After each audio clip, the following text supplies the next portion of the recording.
जो भाई की भक्ति कई लोगों को अटपटी लग सकती है, लेकिन भैया ये भक्ति विशिष्ट थी।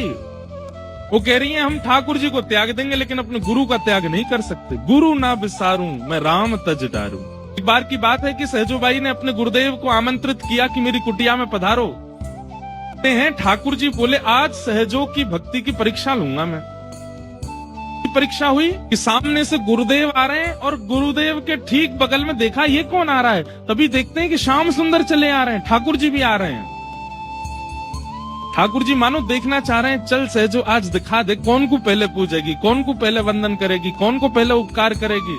खुद से पूछा, जब मैं सहजोबाई का प्रसंग पढ़ रहा था तो मैंने खुद से पूछा यदि कभी मेरे गुरु और गोविंद दोनों आ रहे होंगे तो मैं क्या करूंगा। पूछो अगर आपके घर आपके गुरु भी आ रहे हैं और साथ में श्री राधारमण जी भी आ रहे हैं तो आप क्या करोगे। मैंने मुझसे जब खुद से पूछा कि मेरे घर अगर ऐसा होता तो मैं क्या करता, तो मेरे मन में उत्तर आया मैं गुरुदेव को भी अपने बगल में खड़ा करके ठाकुर जी का स्वागत करता।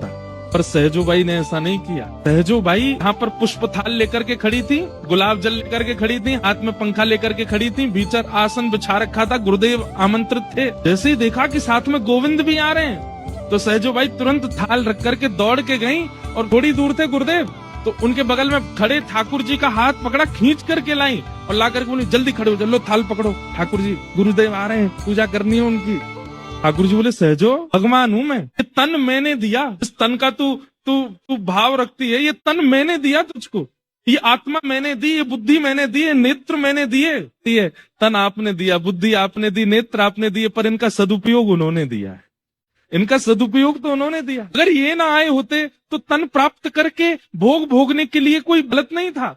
तन तो आपने कितनों को दिया है, जीव आपने कितनों को दी, आंख आपने कितनों को दी, कान तो सबको दिए, पर वो अपने समस्त अंगों से गलत क्रिया कर रहे हैं। इसलिए तन देने का अभिमान मत करो ठाकुर जी, चुपचाप खड़े रहो, गुरुदेव आ रहे हैं। ठाकुर जी स्तब्ध हो गए। सहजोबाई की भक्ति